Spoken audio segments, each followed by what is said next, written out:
யாழ் புங்குடுதீவு மாணவி வித்யாவின் கொலை தொடர்பான மரபணு சோதனையை மீண்டும் முன்னெடுக்குமாறு ஊர்காவற்துறை நீதவான் எஸ் லெனின்குமார் உத்தரவு பிறப்பித்துள்ளார். வித்யா பாலியல் வன்புணர்வுக்கு உட்படுத்தப்பட்டு கொலை செய்யப்பட்டமை தொடர்பிலான வழக்கு ஊர்காவற்துறை நீதவான் நீதிமன்றத்தில் இன்று விசாரணைக்கு உட்படுத்தப்பட்ட போது அவர் இந்த உத்தரவை பிறப்பித்தார். சம்பவத்துடன் தொடர்புடைய 9 சந்தேக நபர்களும் ஊர்காவற்றுறை நீதவான் நீதிமன்றத்தில் இன்று ஆஜர்படுத்தப்பட்டதை அடுத்து எதிர்வரும் 15ஆம் தேதி வரை தொடர்ந்தும் விளக்கமறியலில் வைக்கப்பட்டுள்ளனர்.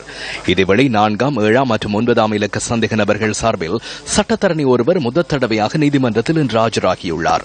தமது கட்சிக்காரர்களுக்கு இந்த சம்பவத்துடன் தொடர்பு இல்லை எனவும் விசாரணைகளை துரிதப்படுத்தி அவர்களை விடுதலை செய்வதற்குரிய நடவடிக்கைகளை மேற்கொள்ள வேண்டும் எனவும் சந்தேக நபர்கள் சார்பில் ஆஜரான சட்டத்தரணி நீதிமன்றத்திடம் கோரியுள்ளார்.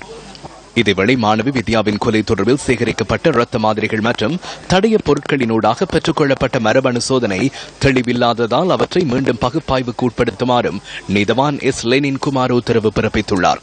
புங்குடுதீவு மாணவி வித்யா கடந்த மே மாதம் 13ஆம் தேதி கூட்டு வன்புணர்வுக்குட்படுத்தி கொலை செய்யப்பட்ட நிலையில் சடலமாக மீட்கப்பட்டார்.